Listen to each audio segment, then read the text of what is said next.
मैं अक्सर प्रोग्राम में कहती हूँ कि एमकेएम का तो वतीरा है कि सुबह नाश्ते पे मान जाते हैं, दोपहर के खाने पे नाराज हो जाते हैं, शाम की चाय पे मान जाते हैं, रात के खाने पे फिर नाराज हो जाते हैं। अच्छा, आज चीफ इलेक्शन कमिश्नर की जानिब से एक और फैसला सामने आया। कराची के जो 7 अजला हैं उनके बल्दियाती इंतखाबात एक बार फिर से मुलतवी कर दिए। खुश्क हो जाएगा, ठीक है ना, तो इंशाल्लाह ठीक होगा। कप्तान को पता है, जो लीड कर रहा होता है उसको इल्म होता है कि बेगम सफदर बाहर भागी है। की वजह यह है कि उसको पता है कि किसी टाइम पे भी इमरान खान साहब की कॉल पे इनकलाब आ जाएगा इस मुल्क में। तो इनकलाब आ गया तो ना चमड़ी रहेगी ना दमड़ी रहेगी। इलेक्शन कमीशन के वो जो पीटीआई के खिलाफ थे, पीटीआई के स्टैंड के खिलाफ थे, वो बुनियादी तौर पे वेस्ट इंटरेस्ट के ऊपर मबनी थे। आवाम के फैसले वो आपके सामने आ रहे हैं 17 जुलाई से लेकर, और परसों भी आपने देख लिया।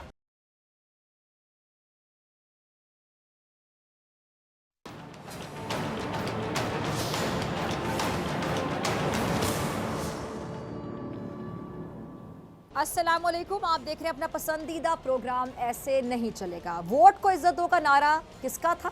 मुस्लिम लीग नून का। और वोट को इज्जत दे कौन रहा है? पाकिस्तान तहरीक इंसाफ। इमरान खान की हुकूमत में महंगाई के खिलाफ एहतजाज कौन करता था? मुस्लिम लीग नून और पीपल्स पार्टी। और जब आज इनकी अपनी हुकूमत है तो 13 जमातों का इत्तेहादी टोला महंगाई मुकाने के बजाय गरीब मुकाने पे तुला हुआ है। बिजली की लोड शेडिंग, गैस की बंदिश पर कौन सा रापा एहतजाज था? यही पीडीएम का इत्तेहादी टोला। मगर आज यही टोला अवाम को इलेक्ट्रिसिटी मैनेजमेंट और गैस मैनेजमेंट सिखाती नजर आती है। इमरान खान की हुकूमत में इदारों के खिलाफ बढ़ चढ़ कर कौन बोलता था? कायद मुस्लिम लीग नून और उनकी साहिबजादी मरियम नवाज। और आज ये दोनों बगैर किसी सरकारी और हुकूमती ओहदे के ना सिर्फ हुकूमत कर रहे हैं बल्कि हुक्मरान इनके मातहत हैं।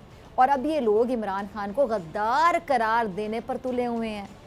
गुज़िश्ता हुकूमत के IMF प्रोग्राम में जाने पर कौन तनकीद करता था? यही लोग थे ना जनाब। और आज जब साजिश के तहत साजिशी टोले ने एक चलती फिरती फलती फूलती हुकूमत और मईशत को साजिश के तहत खुडे लाइन लगा दिया, तो आते ही ना सिर्फ IMF के प्रोग्राम में जा घुसे बल्कि मिन्नतें और जो तरले हैं ना उनका सिलसिला भी जारी है और सब कुछ दाव पे लगाने को तैयार है। साबिक वज़ीर आज़म और चेयरमैन PTI इमरान खान साहब ने एक निजी TV चैनल को इंटरव्यू दिया और ज़िमनी इंतखाबात में वाज़े बरतरी और जीत पर हुकूमत का कच्चा चट्टा खोल कर रख दिया। सुनिएगा। अच्छा, ज़िमनी इंतखाबात में इमरान खान ने 7 हलकों में से 6 पर कामयाबी हासिल की और जिस एक सीट पर उन्हें नाकामी हुई है या हराया गया उस पर पाकिस्तान तहरीक इंसाफ के रहनुमा और साबिक वफाकी वज़ीर अली ज़ैदी ने ज़िमनी इलेक्शन में पीपल्स पार्टी के उम्मीदवार हकीम बलोच की कामयाबी को अदालत में चैलेंज भी किया है। अच्छा, सिंध हाई कोर्ट में PTI की जानिब से दरख्वास्त डॉक्टर शहाब इमाम एडवोकेट के तवस्सुत से दायर की गई, जिसमें मौक़िफ़ ये अपनाया गया है कि NA 237 में बदतरीन धांधली की गई है। पीपल्स पार्टी कारकुनों ने जाली वोट डाले हैं। धांधली से मुतालिक इलेक्शन कमीशन को शिकायत भी की। धांधली और दीगर शिकायत पर शफाफ तहकीकात का हुक्म दिया जाए। अच्छा, दरख्वास्त में इलेक्शन कमीशन, सिंध हुकूमत और हकीम बलोच को फरीक बनाया। इस मौके पर अली ज़ैदी ने इमरान इस्माइल के हमरा मीडिया से बात करते हुए कहा है कि हमारे कारकुन को 7 तारीख को गोली लगी, कल रात उसका इंतकाल हो गया। उन्होंने मजीद क्या कहा, ज़रा सुनिएगा। जी, तो ये है वोट की इज्जत जिसके लिए पाकिस्तान तहरीक इंसाफ ने कानून का दरवाज़ा खटखटा दिया। और ये है इमरान खान पे यकीन जो पाकिस्तान तहरीक इंसाफ की क़यादत और पाकिस्तान के अवाम को इमरान खान पर है कि ये कैसे मुमकिन है कि एक हल्के से इमरान खान वाज़े बरतरी से जीत रहे हैं और उसी के बराबर वाले हल्के में इमरान खान को शिकस्त का सामना करना पड़ता है। ये वो सवाल है जो अली ज़ैदी साहब ने उठाया और उनका कहना ये कि हमारे पास इस हवाले से भरपूर सबूत भी मौजूद हैं जो हमने अदालत में जमा करवा दिए हैं। ज़िमनी इंतखाबात में बदतरीन नाकामी पर और हुकूमत में होने के बावजूद मुस्लिम लीग नून पंजाब से भी इलेक्शन हारी है, जो इस बात का मुँह बोलता सबूत है कि नून लीग अवाम में बहुत ज़्यादा गैर मकबूल हो चुकी है। ना सिर्फ गैर मकबूल हो चुकी है तेज़ी से, बल्कि अब इसका सर्वाइवल भी खटाई में नज़र आता है। और इमरान खान के हाथों मरम्मत के बाद वो तर्जमान जो इमरान खान पर केसेस बनाने को कह लें, उनको पाकिस्तान की सियासत से माइनस करने, उन्हें गद्दार तक करार देने पर तुले थे, अभी ढिटाई का सबूत दे रहे हैं। वज़ीर इत्तलात मरियम औरंगज़ेब ज़िमनी इलेक्शन में बदतरीन हुकूमत की मजबूती करार दे रही हैं। और मरियम औरंगज़ेब साहिबा, अगर यही हाल आपका आम इंतखाबात में भी हुआ और लग रहा है कि होगा, जिस तरह से हुकूमत की मुरम्मत हुई है इमरान खान के हाथों, तो फिर क्या कहेंगे आप? ज़रा पहले सुनिएगा अभी क्या कहती हैं, सुनिएगा ज़रा। ये थी मरियम औरंगज़ेब साहिबा। इनकी बातें सुन के आपको भी हंसी आ रही होगी क्योंकि इन्हें अपनी नाकामी में कामयाबी नज़र आ रही है। अब ज़रा रुख करते हैं मरियम नवाज़ साहिबा का। जो लंदन में मुंह छुपाए नज़र आती हैं, और क्यों ना छुपाएं जब आप बुलंदो बांग दावे करें और ये समझ बैठें कि बस मैं ही हूँ, तो इनके साथ ऐसा ही होता है ना जो मरीम नवाज साहबा के साथ हुआ है, क्योंकि वो खातून पीटीआई के खिलाफ बोलने का कोई मौका हाथ से जाने नहीं देती थी। वो पीटीआई से बदतरीन शिकस्त के बाद बुकलाई सी, बाकायदा कंफ्यूज सी नज़र आ रही हैं। इस पर हमारा एक सेगमेंट है, नाम भी बड़ा इंटरेस्टिंग है, पकड़ा गया। देखिए जी, तो कैसा लगा आपको हमारा सेगमेंट पकड़ा गया? अच्छा, ज़िमनी इंतखाबात के नताइज देखकर इमरान खान और पीटीआई की मकबूलियत का ना सिर्फ अंदाज़ा लगाया जा सकता है बल्कि बड़ा क्लियर हो गया, बड़ा वाज़े हो गया है कि इमरान खान के खिलाफ तहरीक अदम एतमाद एक साजिश थी, और आज ये साजिश पूरी दुनिया के सामने खुलकर सामने आ गई है, अयां है। पाकिस्तान तहरीक इंसाफ के रहनुमा सेनेटर एजाज चौधरी और मलिका बुखारी ने सुप्रीम कोर्ट के बाहर मीडिया टॉक करते हुए कि जी सुप्रीम जुडिशल काउंसिल में चीफ इलेक्शन कमिश्नर के खिलाफ रेफरेंस दायर कर दिया। राजा परवेज़ अशरफ ने मखसूस मेंबरान के खिलाफ रेफरेंस भेजा था, और रेफरेंस इस चीफ इलेक्शन कमिश्नर ने फौरी कबूल भी कर लिया था, जबकि कासिम सूरी साहब ने पीटीआई के तमाम इस्तीफ़े मंजूर किए और इलेक्शन कमीशन ने उन मंजूर इस्तीफ़ों पर कोई अमल नहीं किया था। तहरीक इंसाफ को हदफ ना बनाएं, अब देखना है कि इंसाफ के ऐवान क्या फ़ैसला करते हैं। अच्छा, पीटीआई रहनुमाओं ने सुप्रीम कोर्ट के बाहर जो मीडिया से गुफ्तगू की, क्लिप होगा, टीम ज़रा चलाइएगा। अच्छा, यहाँ सवाल ये पैदा होता है कि क्या चीफ इलेक्शन कमिश्नर के अहम ओहदे पर इतने तहफ़्फ़ुज़ात होने के बावजूद ये मुमकिन है कि आम इंतखाबात अगर होते हैं तो वो साफ़ और शफाफ भी होंगे? ये एक अहम सवाल है, यानी इलेक्शन धांधली ज़्यादा ना हो, बड़ा सवाल है। अच्छा, आज चीफ इलेक्शन कमिश्नर की जानिब से एक और फैसला सामने आया। कराची के शहरी उम्मीद कर रहे थे कि जी 23 अक्टूबर को बल्दियाती इंतखाबात होंगे, बल्दियाती हुकूमत और इसके नुमाइंदे शहर और शहरियों के जो मसाइल हैं उनको हल करने के लिए इक़दामात उठाएंगे। लेकिन मगर इलेक्शन कमीशन ने वफाकी हुकूमत की जानिब से ख़त में सिक्योरिटी फराहमी के लिए माजरत के बाद कराची के जो 7 अजला हैं उनके बल्दियाती इंतखाबात एक बार फिर से मुलतवी कर दिए। कराची में बल्दियाती इंतखाबात मुलतवी करने का फ़ैसला चीफ इलेक्शन कमिश्नर की ज़ेर सदारत इजलास में हुआ, जिसमें वजारत दाखिला की जानिब से लिखे गए ख़त का जायज़ा लिया गया। अच्छा, इससे पहले कराची डिवीज़न में बल्दियाती इंतखाबात के मामले पर जो वफाकी हुकूमत है उसने इलेक्शन कमीशन को बाकायदा ख़त लिखा था। उसमें बल्दियाती इंतखाबात के लिए जो सिक्योरिटी एहलकार हैं फराहम करने से माजरत की गई थी, और वफाकी हुकूमत की जानिब से इलेक्शन कमीशन को ये भी कहा गया था कि जी वो सिंध हुकूमत की मुशावरत से कराची में जो बल्दियाती इंतखाबात हैं उसका फ़ैसला करे। अच्छा, सिंध हुकूमत को कराची डिवीज़न में बल्दियाती इलेक्शन की सिक्योरिटी के लिए 16,000 एहलकारों की कमी का सामना है, 16,000 एहलकारों की कमी। और वजारत दाखिला की जानिब से जो सिक्योरिटी फराहमी के लिए माजरत के ख़त का जायज़ा लेने के बाद इलेक्शन कमीशन ने कराची में बल्दियाती इंतखाबात मुलतवी करने का बाकायदा ऐलान कर दिया। अच्छा, इससे पहले भी ये जो सिंध हुकूमत है उसने बल्दियाती इंतखाबात 3 महीने के लिए मुलतवी करने के लिए इलेक्शन कमीशन को 3 मरासले भिजवाए थे, जबकि कराची के जो 7 अजला हैं वहाँ पर अभी जो बल्दियाती इंतखाबात जो कि 23 अक्टूबर को शेड्यूल थे, अब इसे सूबाई हुकूमत की ताख़ीरी हरबे कह दें आप, या फिर वफाकी हुकूमत के ताख़ीरी हरबे कह दें। लेकिन कराची में इस वक्त शहरी सतह की अगर बात की जाए तो वहाँ पर जो जमात शहरियों के आप कह लें कि दिलों पर राज कर रही है, और इसने इस हवाले से खासी तैयारी भी कर रखी है, और इलेक्शन कमीशन के फ़ैसले से शदीद नाराज़ भी है, नाला भी है। जमात इस्लामी कराची के अमीर हाफिज़ नईमुर रहमान साहब ने ये बल्दियाती इंतखाबात हैं मुलतवी करने पर चीफ इलेक्शन कमिश्नर पर जानिबदारी का इल्ज़ाम लगाया है, और ये इल्ज़ाम आयद करते हुए उन्होंने मुस्ताफ़ी होने का उनसे मुतालबा कर दिया है। अच्छा, कराची में प्रेस कॉन्फ्रेंस की हाफिज़ नईमुर रहमान साहब ने, और उन्होंने प्रेस कॉन्फ्रेंस में कहा, वाज़े उन्होंने कहा कि जी इलेक्शन मुलतवी कराना पीडीएम का एक एजेंडा है, मुश्तरका एजेंडा, उन्होंने ये लफ्ज़ इस्तेमाल किया, और इलेक्शन कराने वाले भी ज़रदारी डॉक्ट्राइन पर चल रहे हैं, ऐसा कहा उन्होंने। अच्छा, उन्होंने ये भी कहा बड़ा वाज़े कि जी सिंध हुकूमत ने जो एहलकार हैं, एहलकारों के हवाले से कोई डिटेल नहीं दी, कोई तफसील नहीं दी है, और इलेक्शन कमीशन का ये काम नहीं है कि जी इलेक्शन के लिए सियासी जमातों से पूछे। इलेक्शन कमीशन जो है वो सियासी जमातों का सहूलतकार बना हुआ है, और बल्दियाती इंतखाबात ना कराने का मकसद सिर्फ वसाइल पर, ये जो कह लें वसाइल पर कब्ज़ा बरकरार रखना है, यानी इतनी खुलकर उन्होंने बात की हाफिज़ नईमुर रहमान साहब ने। उनका क्लिप भी होगा टीम, ज़रा चलाइएगा। अच्छा, कराची के जो बल्दियाती इंतखाबात हैं ये क्या नताइज लाएंगे इसका फ़ैसला तो वक्त करेगा, लेकिन कराची में होने वाले जो हालिया ज़िमनी इंतखाबात हैं और इससे पहले वाले जो ज़िमनी इलेक्शन, उसके नताइज ये बात क्लियरली बता रहे हैं, वाज़े बता रहे हैं कि जी इस वक्त कराची में 2 सियासी जमातें हैं जिनको वोट मिल रहा है, जिसमें पहले नंबर पे आप सबको पता है जी पाकिस्तान तहरीक इंसाफ है, जबकि दूसरे नंबर पे पीपल्स पार्टी है। अच्छा, पीपल्स पार्टी को एक बेनिफिट ये भी कह लें कि पीपल्स पार्टी को सूबे में इतने साल हो चुके हैं और इतने सालों के बाद 14 साल से हुकूमत में होने का बेनिफिट ये है कि जी मुखालिफ जो जमातें हैं वो इल्ज़ाम ये लगाती हैं, मुखालिफ जमातें, कि ये सरकारी मशीनरी का खुलकर इस्तेमाल करते हैं, बेदरीग इस्तेमाल करते हैं। अच्छा, तीसरे नंबर पे जो जमात आप कह लें कि उभर रही है और वोट हासिल करने में बड़ी कामयाब हो रही है, वो है तहरीक लबैक पाकिस्तान, जो बड़ी तेज़ी से आप कह सकते हैं जिनका वोट बैंक बड़ा तेज़ी से मजबूत हो रहा है, वोट बैंक समेट रही है। अच्छा, अब इसके अलावा जो आइंदा सालों में रिवायती सियासी जमातें हैं उनको ये टफ़ टाइम भी दे सकती है। अब रही बात MQM की, मतलब कराची और MQM, अब ज़रा गौर से सुनिएगा, MQM पाकिस्तान, अब इसके पास कराची में कुछ नहीं रहा, उसकी वजूहात बहुत ज़्यादा हैं, बहुत ज़्यादा वजूहात हैं। जितने कराची वाले ये प्रोग्राम देख रहे हैं वो तो बड़े अच्छे तरीके से जानते हैं कि क्या क्या वजह हो सकती है। और जो रही सही कसर है, MQM की जो मुफादात की सियासत है ना, वो खा गई इनको।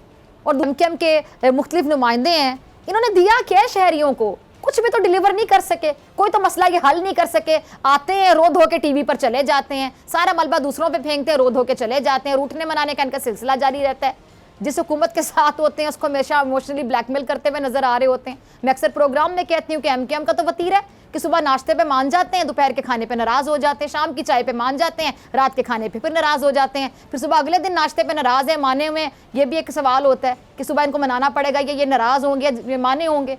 अब अच्छा, ये एक और वजह सामने आई है कि जी अब ये जो MQM है, इनके नुमाइंदे जो हैं, इनके जो रहनुमा हैं, अपनी सियासत का रोना रोते दोबारा नज़र आ रहे हैं। और ये भी इनका वतीरा है, ये हमेशा रोते ही रहते हैं। जो खुद रोता रहेगा मुझे बताएं अवाम की क्या नुमाइंदगी करेगा। अवाम आपको नुमाइंदा अगर मुंतखब करती है कभी, तो अवाम ये सोच के करती है कि आप अवाम के जो मसाइल उनको हल करेंगे, तो आप खुद रोने वाली शक्ल बना के TV पर आ जाएंगे, रोना रोते रहेंगे कि आपके पास तो कुछ भी नहीं है, आप तो बड़े बेख्तियार हैं, आपके इख्तियार में कुछ नहीं है, आपके हाथ में कुछ नहीं है। तो जाहिर बात है अवाम फिर मायूस होगी और अवाम आपसे शदीद मायूस हो चुकी है। अच्छा, वसीम अख्तर साहब गुज़िश्ता रोज़ एक इंटरव्यू में, साबिक मेयर हैं ये कराची के और रहनुमा हैं सीनियर MQM पाकिस्तान के, क्या रोना रो रहे हैं, ज़रा सुन लीजिएगा इनको। आपकी सोच है वसीम अख्तर साहब के MQM को माफ़ कर देंगे कराची के लोग? क्यों कराची वालों सुन रहे हैं ना आप लोग कर देंगे इनको माफ़? अच्छा, अब सीधा सा मतलब देखे ज़रा कि MQM पाकिस्तान वफाकी हुकूमत से नाराज़, और कब नाराज़ नहीं होती, ये नाराज़ ही रहते हैं हमेशा बेचारे। अच्छा, नाराज़ ये हैं और ये उस साजिश का भी हिस्सा रहे हैं जो इमरान खान की हुकूमत गिराने के लिए की गई थी, खेली गई थी, PDM ने खेली थी, उसका ये हिस्सा रहे। अब इनकी सिचुएशन देख लें, इनकी हालत देख लें, इनकी सूरत हाल क्या है कि जी अब इनके हाथ में कुछ भी नहीं है। और कराची के अवाम ये बहुत अच्छी तरह से समझ हैं। तो आपकी गलत फहमी है वसीम अख्तर साहब कि कराची के अवाम आपको माफ़ कर देंगे शायद। और MQM पाकिस्तान के बाद जो मौजूदा हालात में एक आखिरी पता भी ये देख लें कि जी अब सिर्फ ये जो टसूरी साहब है, कामरान टसूरी साहब, उनकी सूरत में मौजूद है। अब ये कितना मौसर साबित होता है ये देखा जाएगा। अवाम ने तो इनसे खैर कोई उम्मीद नहीं लगा रखी है, और MQM की क्या उम्मीदें हैं और इन पर कामरान टसूरी साहब पूरा उतरते हैं या नहीं उतरते हैं, बड़ी जल्दी पता चल जाएगा, ज़्यादा इंतज़ार करने की ज़रूरत नहीं है। लेकिन अवाम ने कह दिया, क्योंकि अवाम का जो सब्र का पैमाना लबरेज हो चुका है और अवाम चीख रहे हैं, चिल्ला रहे हैं, और अवाम सिर्फ एक ही बात कह रहे हैं कि बस करें, अब ऐसे नहीं चलेगा। मिलते हैं ब्रेक के बाद।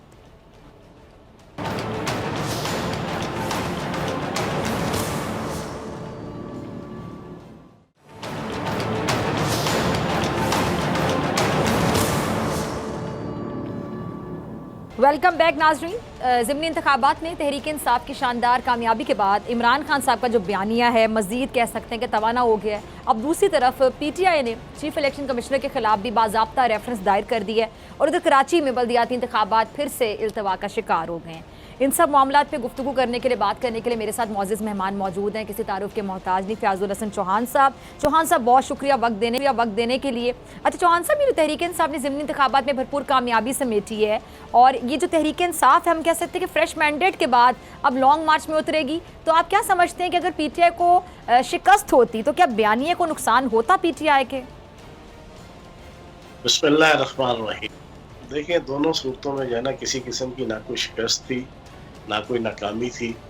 बयानिया बुनियादी तौर पे इमरान खान साहब ने बड़ी कामयाबी के साथ इस अंदाज से इस्टेब्लिश कर दिया है कि अब पूरी पाकिस्तानी कौम को गर्ज ही नहीं है इस टीम से, इस वक्त जो बस इक़्तिदार है, इस इम्पोर्टेड हुकूमत से, इस कौमी असम्बली से, कि उन्हें इससे कोई गर्ज नहीं है, हुकूमत है नहीं है, उन्हें गर्ज ये है कि पाकिस्तान बचाना है।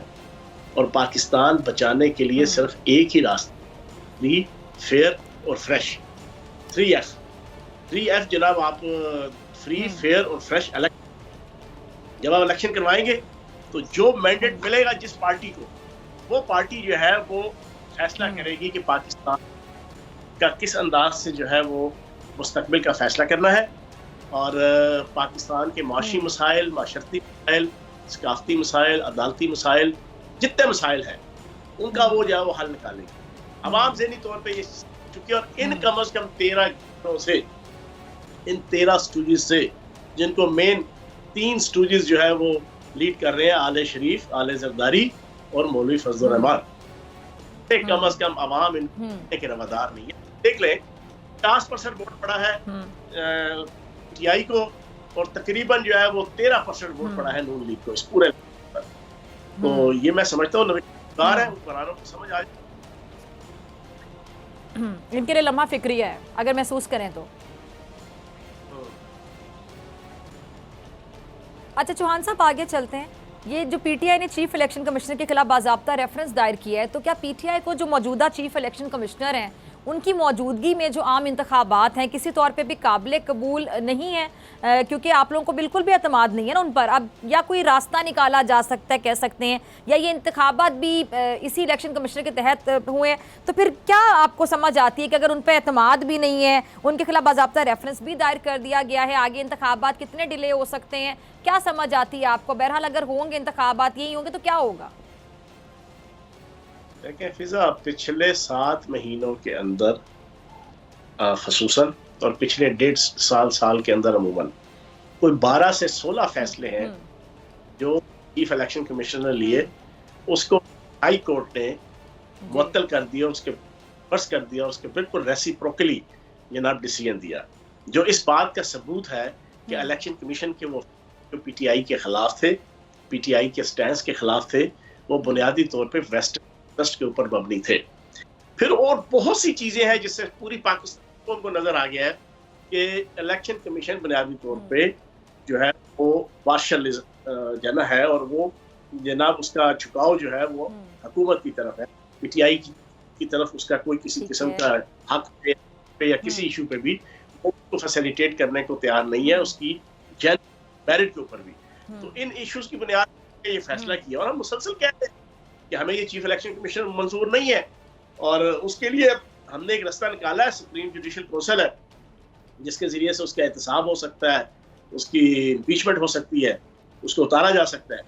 तो हम ये रास्ता भी इख्तियार करके देख रहे हैं, लेकिन खुदा न खास्ता इसके जरिए से भी नहीं होता, और इलेक्शन फौरी तौर पर करवाना मकसूद हो जाता है, तो फिर मजबूरन इसी के तहत जो है वो इलेक्शन लड़ना पड़ेगा।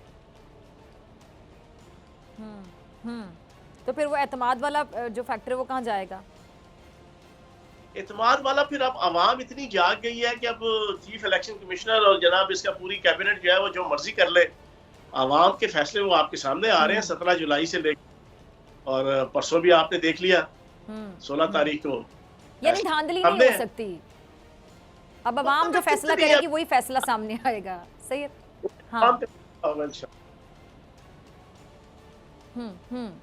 ठीक है, ठीक है। अच्छा फयाज साहब, आगे चलते हैं। ये जो मुल्तान के मार्के में शिकस्त के बाद क्या ये पार्टी के अंदर जो शिकस्त की वजूहात हैं उस पर बात हुई है? क्योंकि कुरैशी साहब की जो साहिबजादी हैं अपने भाई की छोड़ी हुई सीट पर नशिस्त पर खड़ी हुई थी, तो मुखालिफिन आपको पता है शिकस्त में जो मरूसी सियासत है ना, इस हवाले से बड़ा टारगेट कर रहे हैं, बड़ा तनकीद का निशाना बना रहे हैं PTI को, बल्कि इसी को वो कह रहे हैं कि शायद ये जो मरूसी सियासत है, इसी का जो अंसर है वही अहम वो करार दे रहे हैं कि इसी की वजह से शिकस्त हुई है। असल में ये जो सीट थी, इस सीट के अंदर दही इलाका जो है वो ज्यादा था, शहरी इलाका कम था।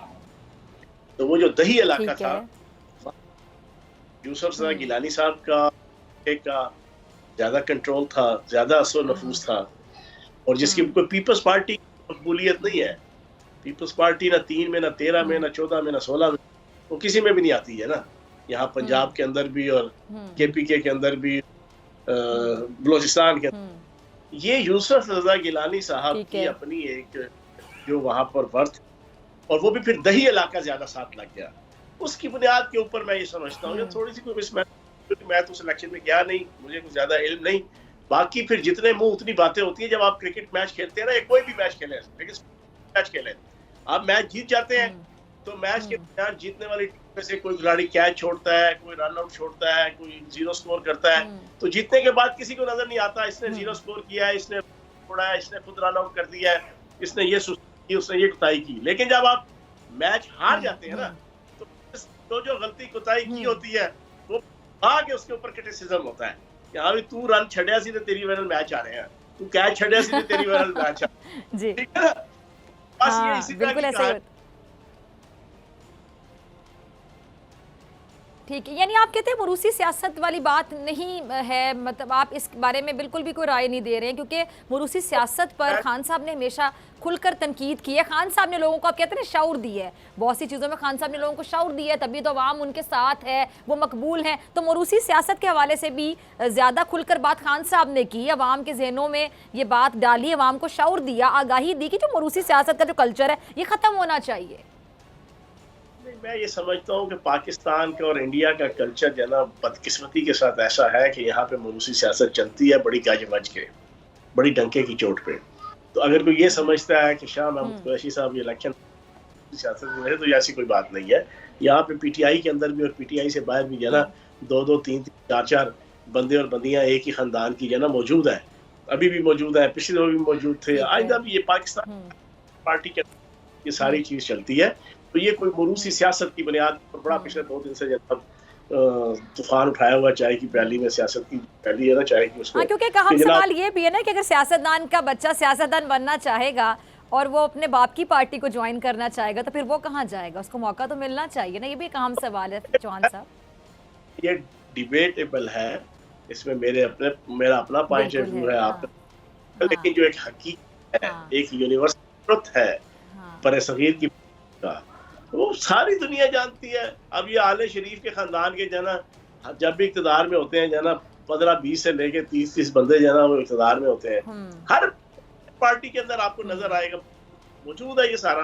तो कोई कहे कि हाँ जी नहीं, अगर मरूफ तो जना वो ज़ैन कुरैशी क्यों जीता, वो भी तो जीता है ना। तो ये कोई वजह नहीं है। बिल्कुल, ये भी एक अहम सवाल है। ठीक है, हाँ जी, मुझे ब्रेक का कहा जा रहा है चौहान साहब हमारे साथ मौजूद है। नाज़रीन, आपसे मुलाकात होगी शॉर्ट ब्रेक के बाद।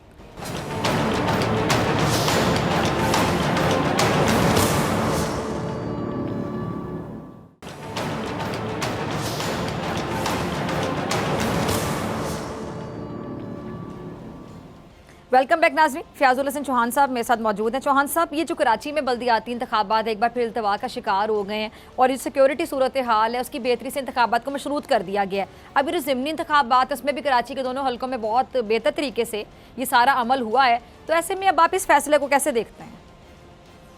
बुनियादी तौर पर ये किसी और वजह से नहीं, ये इमरान खान की मकबूलियत की वजह से, PTI की मकबूलियत की वजह से ये बार बार इलेक्शन डिले कर रहे हैं। इनका ना दिल लग रहा है ना दा लग रहा है। ये पीपल्स पार्टी बढ़ के तो बड़ी मार रही है 2 दिन से। हमारा जनाब वोट बैंक बढ़ गया, हमारी यानी ये तो हारने से पहले हार हो गई ना, खेलने से पहले हार गए। बेतुकी किस्म की जना मलीर वाली तो सारी दुनिया को पता है। वो जो इंडियन फिल्मों के अंदर जो आपको सियासतदान इलेक्शन लड़ते हुए नजर आते हैं ना, और इलेक्शन डे नजर आता है, जिस तरह धौंस धांधली बदमाशी गुंडागर्दी के डब्बे उठाओ, मार पीट, मुखालिफ को दबा के इलेक्शन जीतना, इस तरह मलीर का इलेक्शन जीत के इनको शर्म नहीं आती, इन अकल के डूब मर जाना चाहिए इनको जो है ना। वहां से इस तरह इलेक्शन जीत कहते हैं जी हम बड़े पॉपुलर हो गया, अब इमरान खान को बढ़ के मार रहा है बिलावल सरदारी और बिला वजह भुट्टो कि जनाब हम मेरे मुकाबले इलेक्शन लड़के देखो। तो फिर ये क्यों डिले करवाया? इतना साहस ही, इतनी जुर्रत थी, इतने पॉपुलर थे, इलेक्शन करवाते ना पर वक्त। ये बार बार क्यों बल्दियाती इलेक्शन कराची से डिले कर रहे हैं? पता है कराची से क्लीन स्वीप कर देगी PTI इस बल्दियाती इलेक्शन के अंदर। तो इस वजह से ये बुनियादी तौर PTI से डर के ये समझते हैं शायद कोई 2-3 महीने और आगे करके कोई टैक्टिक्स ऐसे यूज कर लेंगे, कोई इमरान खान साहब के खिलाफ कोई स्कैंडल ले आएंगे, इमरान खान साहब के खिलाफ कैंपेन चला के उनको पॉपुलैरिटी को नीचे ले आएंगे। और जितना करते हैं वो कहते हैं ना, मर्ज बढ़ता गया जूजू दवा की, कि जितना उनको विक्टिमाइज करते हैं, स्कैंडलाइज करते हैं, उतनी पॉपुलैरिटी उनकी बढ़ रही है। वो तो इतना ये ही इसी पॉपुलर हो कंटेक्स्ट जाते हैं, बिल्कुल। इन्होंने नहीं तो फिर मुखालिफिन तो आपके लिए अच्छे साबित हो रहे हैं ना। अब ये जितना मर्जी डिले करते रहे, जब भी कराएंगे इंशाल्लाह रुसवाई और जगहसाई इनके खाते में आएगी। अच्छा, डिले से मुझे याद आया, खान साहब भी ना एक कॉल जो देनी है ना उसको डिले करते चले जा रहे हैं। तमाम लोग बेसब्री से इंतजार कर रहे हैं, जो अवाम उनके साथ है, जिन्होंने उनको पॉपुलर किया, मकबूल बनाया, जो उनकी हर बात बड़ा ध्यान से सुनती है, गौर से सुनती है, वो उनकी कॉल का भी इंतजार कर रहे हैं। हम कहीं जाते हैं तो लोग हमसे कहते हैं, आप मीडिया वाले, आप बताएं खान साहब कब कॉल दे रहे हैं, ये कब होगा लॉन्ग मार्च? आप लोगों को तो अंदर की खबर होती है। तो चौहान साहब क्या वजह है? आप लोग भी कहीं जाते हैं, लोग आपसे पहला सवाल ये पूछते होंगे कि लॉन्ग मार्च होगा या नहीं होगा। खान साहब कह रहे हैं अक्टूबर में ही होगा, तो क्या है ये अक्टूबर में कब तक हो जाएगा? या फिर मामला सेटल हो जाएंगे? ये हो सकता है कि लॉन्ग मार्च हो ही ना, या होगा हर हाल में? फिजा पंजाबी कहते ने नसाना ज्यादा ते मारना घट है, ठीक है ना। इमरान खान साहब इनको मारते हैं, ठीक है ना। इन्होंने साफ खुश्क होया है इससे। यानी फिर खान साहब इन्होंने नसाए जाएंगे या मारनगे भी, की करनगे हुकूमत को? बस ये कहते रहेंगे, डराते रहेंगे? ये नाच के ये साफ खुश्क हो जाएगा, ठीक है ना। तो इंशाल्लाह ठीक होगा। कप्तान को पता है, जो लीड कर रहा होता है उसको इल्म होता है कि किस वक्त पे कौन सा डिसीजन लेना है। लीडरशिप में ना आप कुरूने उला से लेके तक और क़यामत तक लीडरशिप की क्वालिटीज के अंदर ये शामिल है कि 50% से अबव वो इश्यूज को कंसल्टेशन के साथ सॉर्ट आउट मशवरा करता है अपनी टीम से। 15% के ऐसे भी इश्यूज होते हैं जिसमें वो चीजों को कंसील रखता है और एंड टाइम पे जो है ना वो फैसला करता है कि किस तरीके से जनाब, चाहे वो मैदान जंग हो, मैदान सियासत हो या मैदान मईशत हो, कोई भी किसी लेवल का भी जो लीडर होता है। तो मैं समझता हूँ कि ये लॉन्ग मार्च वाला जो है उस पर खान साहब ने कुछ चीजें जो है वो कंसील रखी हैं। वो खुद सारे कहते हैं ताज के सारे पत्ते उन्होंने सीने में लाए हुए हैं, तो वो जब दिखाना शुरू करेंगे तो फिर अच्छा, दूसरे एक और बात भी कहते हैं ना चौहान साहब, खान साहब के बारे में एक और बात भी बड़ी मशहूर है कि खान साहब जो है साहब शिकस्त देने पे यकीन रखते हैं, और वो जो असाब की एक गेम खेलते हैं, अगले बंदे के जो असाब हैं उनको शिकस्त दे देते हैं। इस टाइम पे हम कह सकते हैं कि बाकी जो उनके मुखालिफिन हैं, जो कि हुकूमत में हैं, इतनी जमातों का जो इत्तेहाद है, वो अपने मुखालिफिन को असाब शिकस्त देने की तैयारी कर रहे हैं। देखें, जो तो इक़्तिदार के अंदर है ना तेरा गिदड़, उन्होंने तो अन्नी मचाई हुई है इस वक्त। मतलब है अपने केसेस माफ करवाना, अपने आप को मुत्तकी परहेज़गार साबित करवाना, प्रोसिक्यूशन के जरिए से अदालतों से जनाब आप फरागत हासिल कर रहे हैं, यहाँ से भाग रहे हैं। अब देखा ना बेगम सफदर भाग गई बाहर।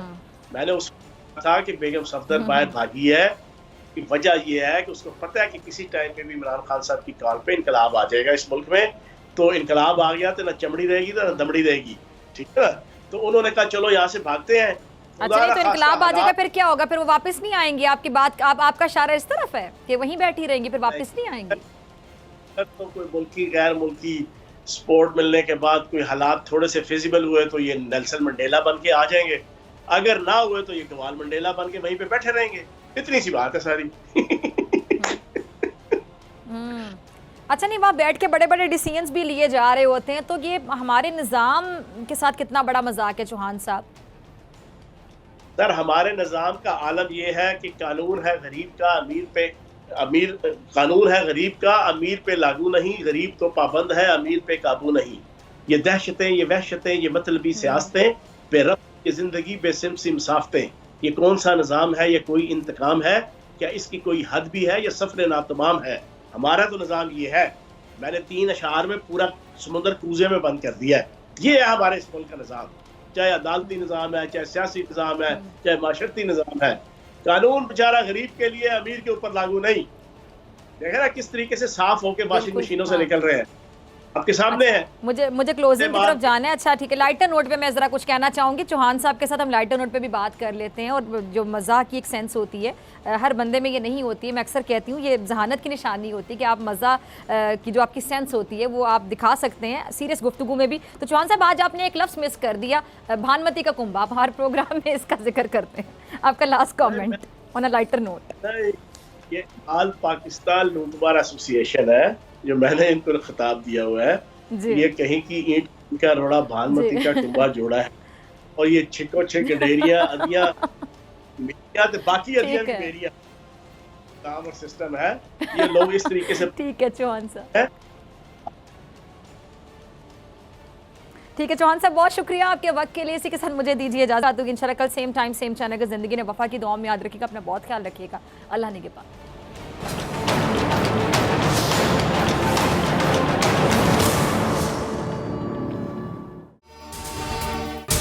अगर आपको ये वीडियो पसंद आई तो सब्सक्राइब करें और बेल आइकन पर क्लिक करें। सबसे बड़ी कवरेज, सबसे बड़े पैनलिस्ट, हमने तो बड़ी पीएमएलएन के वार सहे, वो भी बिला वजह। सबसे ज्यादा रिपोर्टर्स, इलेक्शन कमीशन की जानिब से कोई इंतजाम इतने अच्छे तरीके से नहीं किए गए। बोल की रिवायत, सबसे पहला नतीजा। अहम खबर है बहावल नगर भी कप्तान का, पीटीआई कामयाब, मुकम्मल गैर हतमी गैर सरकारी नतीजा सिर्फ बोल न्यूज पर। लम्हा बा लम्हा इलेक्शन की खबर सिर्फ बोल पर। सब्सक्राइब करें और बेल दबाएं ताकि कोई खबर रह न जाए।